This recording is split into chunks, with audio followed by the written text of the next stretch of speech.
வணக்கம் மக்களே, நீங்க பாரு கேட்கறது மக்கள் அப்படின்னா எங்கள் ஹோஸ்ட் என்னடா சொல்ல முக்காலமா ஃபென்டாசி ஃபோட்டோவில் விட்டுருக்கீங்க. இப்போ தான் ஏப்ரல் 4 நடந்து முடிஞ்சிச்சு. அப்போ விட்டுருக்கலாம், இல்லை இன்னும் ஒரு 10 நாள் கழிச்சு தண்டர்போல்ட்ஸ் படம் ரிலீஸ் ஆக போது, அது கூட சேர்த்து விட்டுருக்கலாம். சம்மந்தமே இல்லாமல் ஏன்டா இப்போ ரிலீஸ் பண்ணியிருக்காங்க, இதான் சத்தியமாக புரியல. நேற்று ஸ்டார் வார்ஸ்க்கான இந்த செலிப்ரேஷன் நடந்துட்டு இருந்துச்சு. ஸ்டார் வார்ஸோட அப்கமிங் படத்தை வந்து பார்த்தா அனௌன்ஸ் பண்ணியிருந்தாங்க. ஷான் லெவி ஒர்க் பண்ணிட்டு இருக்க ஸ்டார் வார்ஸ் ஸ்டார் ஃபைட்டர் புது படம் நம்ம ரைன் காஸ்லிங் ஸ்டார்ட் பண்ண போறாரு. ஸோ அது கூடவே சேர்ந்து இதே விட்டுலாம்னு சொல்லி ஃபென்டாசி 4க்கான அஃபிஷியல் ட்ரெய்லரை ரிலீஸ் பண்ணியிருக்காங்க. ட்ரெய்லர் 2 அன்எக்ஸ்பெக்டட் ரிலீஸ் தாங்க. அண்ட் ட்ரெய்லர் இட்ஸ் ஃபேண்டாஸ்டிக், நிஜமாலே ஃபேண்டாஸ்டிக்காக இருக்குது.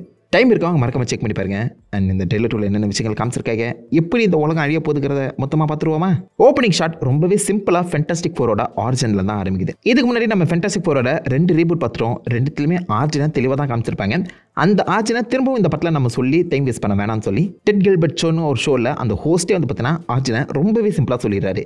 4 பேர் ஸ்பேஸுக்கு போனாங்க, திரும்ப வரும்போது ஹீரோஸ் ஆனாங்க அப்படின்னு சொல்லி அசால்ட்டாக சொல்லி முடிச்சுறாங்க. ஸோ திரும்ப இந்த படத்தில் நம்ம ஒரு ஆர்ஜினை பார்க்க போகிறது கிடையாது. ஸோ படத்தோட 5 மினிட்ஸ்க்குள்ளேயே அந்த ஆர்ஜினை ஜஸ்ட் ஒரு ஷோ ரீல் மாதிரி போட்டு காமிச்சிருவாங்கன்னு நினைக்கிறேன். அதை தொடர்ந்து வர இந்த ஸ்பெசிஃபிக் ஷாட்ஸில் எல்லாத்தையுமே அவங்க எப்படி ஸ்பேஸுக்கு போனாங்க, எப்படி பவர்ஸ் கிடைச்சதுங்கிறத ஒரு 5 மினிட் ஒரு மாண்டாஜாக வந்து பார்த்தீங்கன்னா ஈஸியாக போட்டு காமிச்சிடலாம். இந்த படம் முழுக்கவே ஜஸ்ட் ஆர்ஜின் சொல்லக்கூடிய ஒரு படமாக இருக்க வேணாம் நினச்சிருக்கீங்க, which is really good thing. அது மட்டும் இல்லாமல் ஒரு மிகப்பெரிய சேஞ்ச் என்னன்னு கேட்டிங்கன்னா, காமிக்கில் த திங் இருக்கார்ல, அவரை பார்த்தா மற்றவங்க எல்லாருமே பயப்படுவாங்க. ஆனால் இங்கே நீங்கள் பாருங்க, திங்க அந்த குழந்தைங்க செலிப்ரேட் பண்ணுறாங்க. அந்த காரை தூக்கி காமிங்க மாமா அப்படின்னு சொல்ல, இது போதுமாடா அப்படின்னு திங்குமே அந்த குழந்தைங்களுக்கு விளையாட்டு காமிச்சிட்டு இருக்காரு. ஸோ திங்க ஆக்சுவலாக இங்கே செலிப்ரேட் பண்ணுறாங்க. அண்ட் ட்ரெய்லரோட மிட் போர்ஷனில் கூட ஒரு மிகப்பெரிய டேமேஜ் நடக்கிற அந்த சிட்டிக்குள்ளேயுமே திங்கோட பொம்மை கீழே வந்துருச்சு, அதை நான் உடனே எடுக்க போவோம்னு சொல்லி ஒரு குழந்தை ஓடி வந்து அந்த திங்கோட பொம்மையை எடுக்கிற மாதிரி காமிச்சிருப்பாங்க. ஸோ காமிக்கில் திங்க ஒரு மான்ஸ்டராக தான் பார்த்துருப்போம். காமிக்கில் மட்டும் இல்லை, லைவ் ஆக்ஷன் ரீமேக்லையுமே சரி, எல்லா இடங்கள்லையுமே திங்க மான்ஸ்டராக தான் ப்ரெசென்ட் பண்ண பார்த்துருப்பாங்க. எல்லாருமே திங்க பார்த்து பயப்பட தான் செய்வாங்க ஃபர்ஸ்ட். ஆனால் இங்கே எல்லாருமே திங்க அக்செப்ட் பண்ணியிருக்காங்க, செலிபிரிட்டிஸ் மாதிரி கொண்டாடுறாங்க.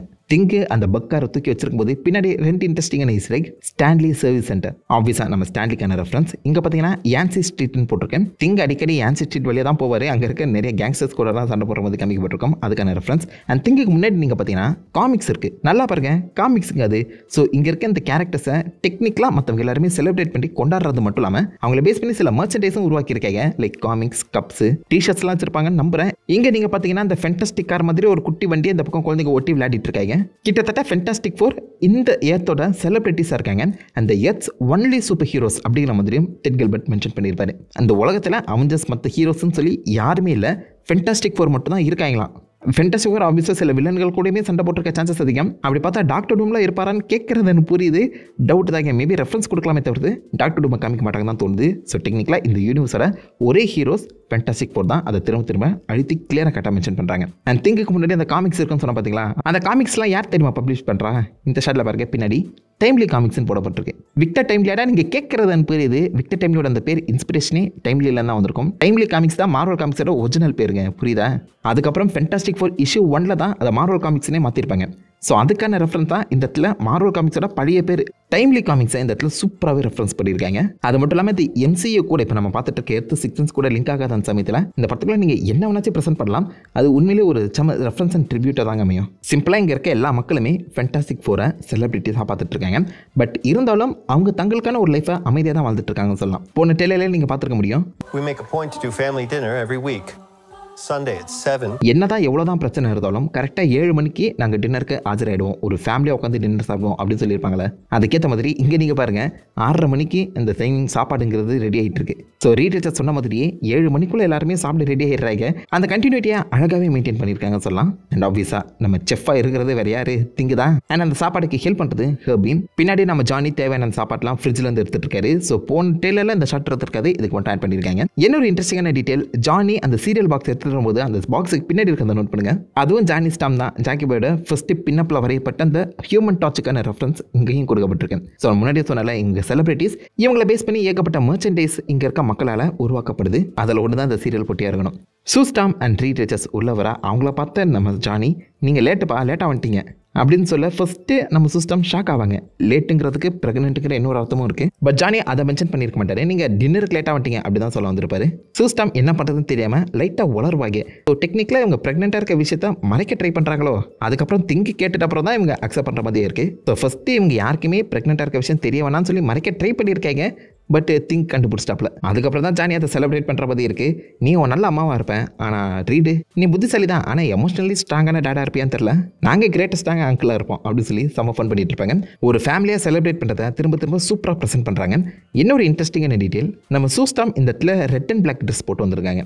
ஸோ சாதாரண ட்ரெஸ் தான்டா அப்படின்னு நீங்கள் நினைப்பீங்க. காமிக்கில் ஆக்சுவலாக நம்ம சூஸ்டாமுக்கு இன்னொரு ஆல்டர்னேட் வேரியன்ட் இருக்காங்க, ரெட் அண்ட் பிளாக்ல மேலிஸ். சூஸ்டாம் நல்லவங்க, அவங்களே கெட்டவங்களா இருந்தா அதான் மேலிஸ். அந்த லுக்கு ரொம்ப அல்டிமேட்டாக இருக்கும். ஸோ அந்த லுக்கை தான் இந்த இடத்துல லைட்டாக ரெஃபரன்ஸ் பண்ணுற மாதிரி இருக்குது. சொல்ல முடியாது, ஃபியூச்சர் மார்வலில் கொண்டு வந்தாலும் வரலாம். மார்வல் ரைவல்ஸ் கேம் விளையாடுறவங்களுக்கு அதை பற்றி தெரிஞ்சிருக்கும்ல, கண்டிப்பாக தெரிஞ்சிருக்கும். எல்லாமே நல்லபடியாக போகிற மாதிரி இருக்குது. எதுவுமே உங்களால் மாற்ற முடியாது. Nothings going to change. நம்ம ஒரு ஹாப்பியான ஃபேமிலியாக தான் இருப்போம்னு சொல்லி இந்த பக்கம் ரீட் ரிச்சர்ஸ் அண்ட் சூஸ்டாம் ஒன்னா டைம் ஸ்பெண்ட் பண்ணுறாங்க. இந்த இடத்துல எனக்கு மட்டும் தான் அந்த சீன் வியர்டாக தெரிஞ்சிச்சான்னு தெரியல. ஐ மீன் லைக் அவங்க கிஸ் பண்ணும்போது சூஸ்டாம் லைக் எக்ஸ்டெண்ட் ஆகிறாங்க, ஸ்ட்ரெச் ஆகிறாங்க. ஸ்ட்ரெச் ஆகிறப்ப ரீட் ரிச்சர்ஸ் கிட்ட இருக்குது, இவங்க ஸ்ட்ரெச் ஆகிறாங்கன்னு சொல்லி ஒரு டவுட் எனக்கு அங்கே வருது. மேபி லைக் இது நம்ம ரீட் ரிச்சர்ஸோட கனவாக கூட இருக்கலாம், கெட்ட கனவாக இருக்கலாம். இந்த சமயத்தில் தான் ஃபீமேல் சில்வர் சஃபரோட என்ட்ரி நடக்குது. வழக்கமாக சில்வர் சஃபர் மேல் தானடா, நாரின் ராட். அவர் தான் டெக்னிக்கலாக இந்த பக்கம் தன்னுடைய உலகத்தை காப்பாற்றுறதுக்காக கேரக்டர்ஸ்க்கு தன்னை சரண்டர் பண்ணி கேரக்டர்ஸோட ஹெரால்டாக மாறுவார், சில்வர் சஃபராக மாறுவார். கேரக்டர்ஸ் சத்தத்தை என்னென்ன பிளானட்டை சாப்பிடணும்னு சொல்லி முடிவெடுக்கிறது சில்வர் சஃபர் தான். ஆனால் இங்கே ஏன் ஃபீமேலாக இன்ட்ரடியூஸ் பண்ணியிருக்காங்க, ஜெண்டர் ஸ்வாப் பண்ணுறாங்களா நீங்கள் கேட்பீங்க. அப்படி கிடையாதுங்க. காமிக்கில் ஆக்சுவலாக நாரின் ராடுக்குன்னு ஒரு கேர்ள் ஃப்ரெண்ட் இருப்பான், ஷாலாபெல். ஆல்டர்னேட் யூனிவர்ஸில் இந்த நாரினுக்கு பதிலாக ஷாலாபெல் வந்து பார்த்தீங்கன்னா இந்த பக்கம் தன்னுடைய உயிரை சாக்ரிஃபைஸ் பண்ணி அந்த உலகத்தை காப்பாற்றுற மாதிரி கதையை மாற்றி எழுதியிருப்பாங்க. அந்த சமயத்தில் கேரக்டர்ஸோட ஹெரால்டா ஷாலாபெல் மாதிரி இருப்பான், சில்வர் சஃபரோட கேர்ள் ஃப்ரெண்ட். டெக்னிக்கலாக பார்க்கும்போது எம்சியோட ஒரு ஆல்டர்னேட் எர்த்தில் தான் இந்த ஃபேண்டாஸ்டிக் ஃபோர் நடக்கிற அந்த சமயத்தில் அந்த ஆல்டர்னேட் டைம்லைன் ரைட்டிங்கை இங்கே மாற்றி எழுதியிருக்காங்க. புரியுதா? இப்போ மேல் சில்வர் சஃபருக்கு பதிலாக அவருடைய கேர்ள் ஃப்ரெண்ட் ஃபீமேல் ஷாலாபெல் வந்து பார்த்தீங்கன்னா இந்த இடத்துல சில்வர் சஃபரா மாதிரி இருக்காங்க. அண்ட் வழக்கம் போல தாங்க கேரக்டர்ஸ் உங்கள் உலகத்தை அழிக்க வராங்க, ரெடியாக இருந்துக்கங்க அப்படின்னு சொல்லி வார்ன் பண்ண வந்திருப்பாங்க. அவங்க இறங்கி வரும்போது இந்த ஓரத்தில் பாருங்க வெஸ்டிவியோ அப்ளையன்ஸ்னு சொல்லி எழுதப்பட்டிருக்கேன். வெஸ்டிவியோ இந்த படத்தோட டைரக்டர் மேட் ஷக்மன். இதுக்கு முன்னாடி எம்சியூ ப்ராஜெக்டாக எடுத்த வாண்டா விஷனுக்கான ரெஃபரன்ஸ். வாண்டா வெஸ்டிவியோவே தன் கட்டுப்பாட்டில் வச்சுருந்தாங்களே, அதே வெஸ்டிவியோ இந்த யூனிவர்ஸில் வந்து பார்த்தீங்கன்னா டெக்னிக்கலாக அப்ளையன்சஸ் சப்ளை பண்ணிட்டு இருக்காங்க போல. நல்லா இருக்கு, அது ஒரு குட்டி ரெஃபரன்ஸ் சூப்பராக வச்சிருக்காங்க. இந்த படத்தோட மெயின் வில்லனா பாசிபிளி இந்த சில்வர் சஃபர் தான் இருக்கணும்னு தோணுது. சில்வர் சஃபருக்கான இந்த ஃபைட் தான் கொஞ்சம் அதிகமாக காமிக்கப்பட்டிருக்கு. லைக் இந்த ஷாட்டில் நீங்கள் பார்த்தீங்கன்னா சில்வர் சஃபர் ஒரு நெருப்பு குழம்புலேருந்து எழுச்சி வராங்க. பாசிபிள் லைக் நம்ம கேலக்டர்ஸோட ஷிப்பாக இருக்கணும். அதே மாதிரி இந்த ஷாட்டில் நெருப்புலேயே அவங்க சர்ஃபும் பண்ணுற மாதிரி தெரியுது. மேபி லைக் நம்ம ஜானி ஸ்டாமுக்கும் சில்வர் சஃபருக்கும் சண்டை நடத்திருக்கலாம். டெக்னிக்கலாக அந்த படம் ஃபேண்டாஸ்டிக் ஃபோர் 2 மாதிரி இல்லை, ஐ மீன் பழைய அந்த படம் மாதிரியே இல்லை, அதே கான்செப்ட் மாதிரி தான். ஸோ கேலக்டர்ஸ் வராரு, அதை ஒன் பண்ணுறதுக்காக நம்ம சில்வர் சஃபர் வந்திருப்பாங்க. சில்வர் சஃபர் கூட ஃபேண்டாஸ்டிக் ஃபோருக்கு சண்டை நடத்திருக்கும். அதுக்கப்புறம் கேலக்டர்ஸ் அந்த உலகத்தை அழிக்க ட்ரை பண்ணியிருப்பாரு. அந்த சமயத்தில் அந்த ஃபேண்டாஸ்டிக் ஃபோரில் அந்த உலகத்தை டெக்னிக்கலாக மற்றவங்க எல்லாருமே ஒன்றா சேர்ந்து காப்பாற்றிடுவாங்க. சில்வர் சஃபர் தன் சாக்ரிஃபைஸ் பண்ணியிருப்பாரு. இந்த யூனிவர்ஸில் ஆப்வியஸாக கேலக்டர்ஸ் மொத்த உலகத்தையும் அழிக்க போகிறாரு. ஸோ ரெண்டுமே கிட்டத்தட்ட ஒரே கதை போல தான் இருக்கு. மோர் லைக் ஆல்டர்னேட் எண்டிங்கிற மாதிரி கன்சிடர் பண்ணிக்கலாமா? அது மட்டும் இல்லாமல் இந்த உலகத்தோட ப்ரொடெக்டர்ஸ் நாங்கள் தான் அப்படிங்கிற மாதிரியும் சூஸ்டாம் சொல்லுவாங்க. இங்கே பார்க்கும்போது உங்களுக்கு தெரிஞ்சிருக்கும் வயிறு கொஞ்சம் வீங்கி இருக்கு, ஸோ ப்ரெக்னெண்ட்டாக இருக்காங்க.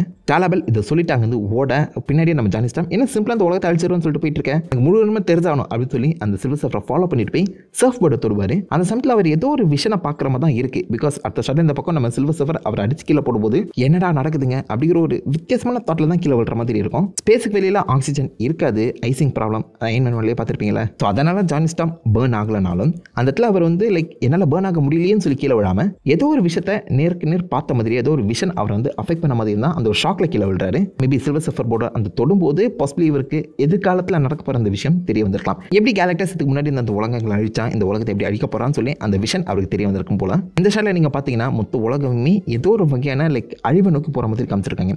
வெளியில் ஃபேண்டாஸ்டிக் ஃபோரோட அந்த ராக்கெட் இருக்குது, அவங்க ஏதோ ஒரு உலகத்தை அழியிறத பார்த்துட்டு இருக்காங்க. உனக்கு ஒரு ஃபியூச்சர் விஷன் மாதிரி இந்த பக்கம் நம்ம ஜானிக்கு வந்திருக்குமோ. அண்ட் இந்த ஷாட்டை பார்க்கும்போது இட்டர்னல்ஸ் படத்தோட அந்த எமர்ஜென்சி தாங்க ஞாபகம் வருது. டியாமெட் இந்த உலகத்தை எப்படி அழிப்பான்னு சொல்லி ஒரு விஷயம் பார்த்துருப்பாங்களே, அதே மாதிரி தான் இந்த உலக அழிவும் இருக்கும் போல தோணுது. யாருக்கு தெரியும், கேரக்டர்ஸ் பாசிபிளி அங்கே விழுந்து கிடக்கிற செலஸ்டியல் டியாமெட்டோட அந்த எனர்ஜியை உரியறதுக்காக கூட வந்திருக்கலாம். உலகத்தை சாப்பிட்றாங்கிறப்பெல்லாம் அவர் செலஸ்டியல்ஸோட இந்த எசன்ஸை உறிஞ்சிட்டு இருக்காரோ, சான்சஸ் ஆர் வாய்ப்புகள் இருக்கு.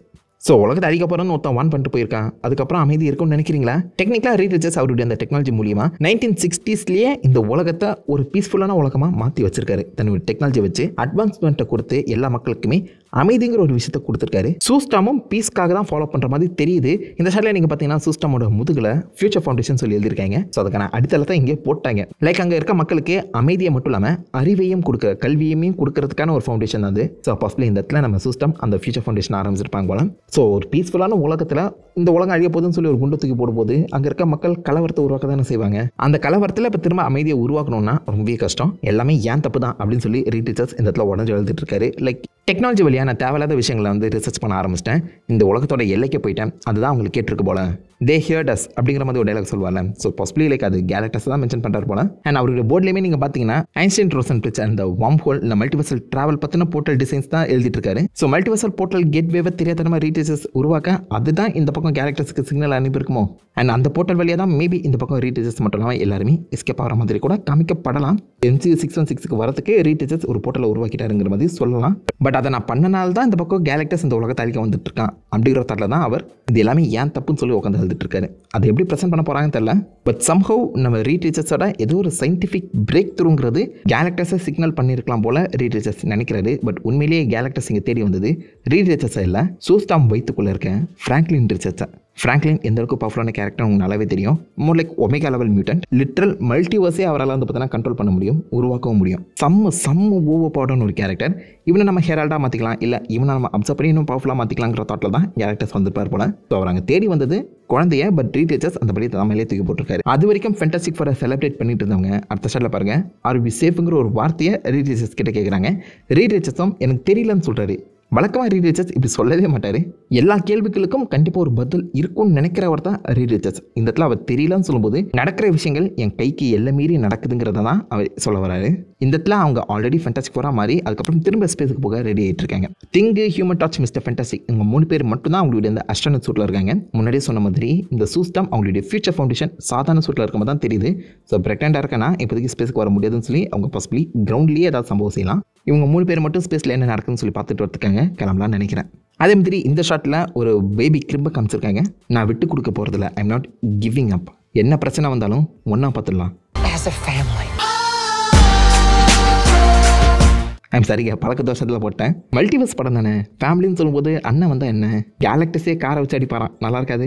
பட் எனிவேஸ் இந்த இடத்துல அவங்க ஃபேமிலியாக ஒன்றா சேர்ந்து ஒர்க் பண்ணுறது தான் முதல் குறிக்கோளாக எடுத்திருக்காங்க. எவ்வளோ பிரச்சனை வந்தாலும் எங்கள் ஃபேமிலியை உடைக்க முடியாதுங்கிறது தான் பேசிக் ஐடியாவே. ஸோ ஃபென்டாஸ்டிக் ஃபோர் மக்கள் மத்தியில் ரீச் ஆனதுக்கு முக்கியமான காரணமும் அதுதான். First family super hero. So அது வந்து கண்டிப்பாக அந்த ரைட்டிங் படியாக நல்லா ஒர்க் அவுட் ஆச்சுன்னா காமிக்கில் கொடுத்த அந்த ஒரு இம்ப்ரெஷனை படமும் கொடுக்கும். இதுக்கு முன்னாடி அந்த படங்கள்லாம் அதை லைட்டாக டச் பண்ணியிருப்பாங்க. பட் இந்த படத்தில் அந்த ஃபேமிலி எசன்ஸை இன்னும் பெட்டராக கொடுப்பாங்க தான் தோணுது. கேரக்டர்ஸ் இறங்க அவன் எப்படி சமாளிக்கிறதுன்னு தெரியாமல் இப்போதைக்கு இருக்க எல்லா ஃபென்டாஸ்டிக் ஃபோரும் ஒவ்வொருத்தர் தங்களுடைய பவர்ஸை யூஸ் பண்ணி சண்டை போடுறாங்க. இந்த இடத்துல நம்ம திங்கு ஓடி போய் ஏகப்பட்ட பில்லர்ஸ் அடிச்சு நொறுக்கிறாரு. மேபி லைக் ஒரு பில்டிங்கை அந்த கேலக்டர்ஸ் மேலே சரியாக வைக்க ட்ரை பண்ணுறாரு. என்னமோ நம்ம மிஸ்டர் ஃபென்டாஸ்டிக் அவருடைய ஸ்ட்ரெச் பவரை யூஸ் பண்ணுறாரு. காலில் கூட அந்த 4ன்னு சொல்லி எழுதியிருக்காங்க.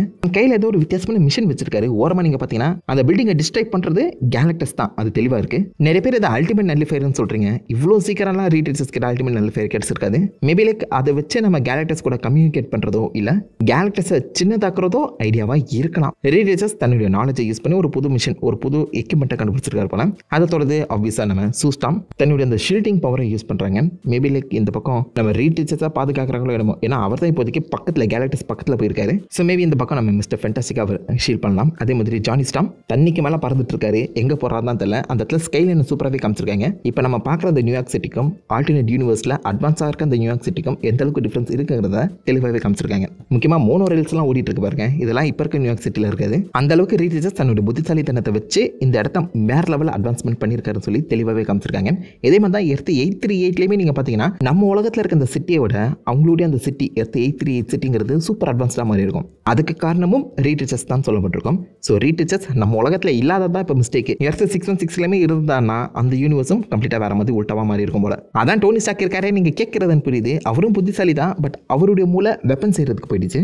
அயன்மேன் சூட்டே ஒரு வெப்பன் தானே. பட் ரீடேச்சர்ஸ் உலகத்தோட அட்வான்ஸ்மெண்ட்டுக்காக ஒர்க் பண்ணுறவர். More like going towards peace. 2 பேரும் புதுசாலிங்க. பட் ரீடேச்சர்ஸ் யோசிக்கிறது வேற மாதிரி. ஒரு சின்ன வருத்தம், கடைசி வரைக்கும் ரீடேச்சர்ஸ் அண்ட் அயன்மேன் மீட்டே பண்ணிக்காம போயிட்டாங்களே. இந்த இடத்துல ரீடேச்சர்ஸ் பப்ளிக்காகவே எல்லாருக்கிட்டையுமே கவலைப்படாதீங்க, கண்டிப்பாக நான் உங்களை பாதுகாக்கிறோம் அப்படின்னு சொல்ல ஃபென்டாஸ்டிக் ஃபோர் அப்படின்னு சொல்லப்படுற அந்த தீம் சூப்பராக இருக்குங்க. தீம் வித்தியாசமாக இருக்குது, கேட்கவும் நல்லா இருக்குது. ரீடேச்சர்ஸ் எப்படியாவது இந்த உலகத்தை பாதுகாப்போம் அப்படிங்கிற மாதிரி முன்னாடி வந்து நிற்கிறாரு. முடியுமா? அதான் கேள்வி. கடைசி ஷாட்டில் கூட இந்த பக்கம் கேரக்டர்ஸ் காட்ஸிலா அளவுக்கு பெருசாக இருக்காருன்னு சொல்லி தெளிவாகவே இந்த ஷாட்டில் காமிச்சிருப்பாங்க. இவ்வளோ பெரிய ஒரு த்ரெட்டை இதுக்கு முன்னாடி ஃபென்டாஸ்டிக் ஃபோர் மீட் பண்ணதே கிடையாது. கேரக்டர்ஸ் குட்டியாக இருக்காருன்னு சொல்லி நிறைய பேருக்கு டவுட் வந்திருக்கலாம். டெக்னிக்கலாக பார்க்கும்போது நம்ம கேரக்டர்ஸ் எல்லாம் அவருடைய சைஸை ஆல்டர் பண்ண முடியும். ஸோ இந்த இடத்துல நம்ம ஃப்ராங்க்லின் ரிச்சர்ஸையோ இல்லை மிஸ்டர் ஃபென்டாஸ்டிக்கோ மீட் பண்ணி பேசுறதுக்காக கேரக்டர்ஸ் வந்துருப்பார் போலங்க. பிகாஸ் அவன் நினைச்சாருன்னா இந்த உலகத்தை கோலி குண்டு சைஸுக்கு மாத்திர அளவுக்கு பெருசாக மாதிரி அசால்ட்டாக வயல போட்டு போயிட்டே இருக்கலாம். பட் கேலக்டர்ஸ்க்கு ஒரு தேவை இருக்கனால தான் இங்கே வந்திருக்காரு. அது என்ன தேவைங்கிறது தான் படத்தோட பிளாட்டே. ஸோ அதை நம்ம படம் பார்த்து தெரிஞ்சுப்போம். ஓவராலாக பார்க்கும்போது படத்தோட வைபு சூப்பராக இருக்குது. அந்த 60s இருக்க அந்த ஸ்டைலே வந்து பார்த்தீங்கன்னா படத்தை ப்ரெசென்ட் பண்ணவும் ட்ரை பண்ணியிருக்காங்க. செம்ம கலர்ஃபுல்லாகவும் இருக்குது. கண்டிப்பாக ஒரு வித்தியாசமான ஃபேண்டாஸ்டிக் ஃபோர் படத்தை பார்க்க போகிறோம் தான் தோணுது. லைட்டாக ஃபேண்டாஸ்டிக் ஃபோர் 2க்கான அந்த கதை அடிப்பட்டாலும் இது என்ன வந்து ப்ரெசென்ட் பண்ண போகிறாங்க, எந்த அளவுக்கு பிரம்மாண்டத்தை வச்சு இந்த பக்கம் ஃபேண்டாஸ்டிக் ஃபோரை எர்த்து 616 கூட்டு வர போகிறாங்க, அந்த கியூரியாசிட்டிலே படம் ஓடிடுன்னு தோணுதுங்க. அண்ட் ஆல்சோ அந்த ஃபேமிலி எமோஷன் கனெக்ஷன் மிக முக்கியம். சொதப்படாமல் எழுதணும். என்ன தான் பண்ணி வச்சிருக்காங்கன்னு பொறுத்தது பார்ப்போம். ஸோ நீங்கள் என்ன நினைக்கிறீங்க இந்த டேலை பற்றி? உங்களுக்கு பிடிச்சிருக்கா இல்லையா? எத்தனை பேர் ஃபேண்டாஸ்டிக் ஃபோருக்காக காத்துட்டு இருக்கீங்க? சில்வர் சஃபர், ஃபீமேல் சில்வர் சஃபரோட அந்த லுக் எப்படி இருக்குன்னு சொல்லி உங்கள் தாச்சு உங்களுடைய வியூஸ் எல்லாத்தையுமே மறக்க வைக்கல காம் பண்ணிட்டு அந்த லைக் பண்ணி தட்டி விடுங்க. நான் உங்களை நல்ல ஒரு ஆசமான வீடியோவில் மீட் பண்ணுறேன். Have fun guys. வட்டா.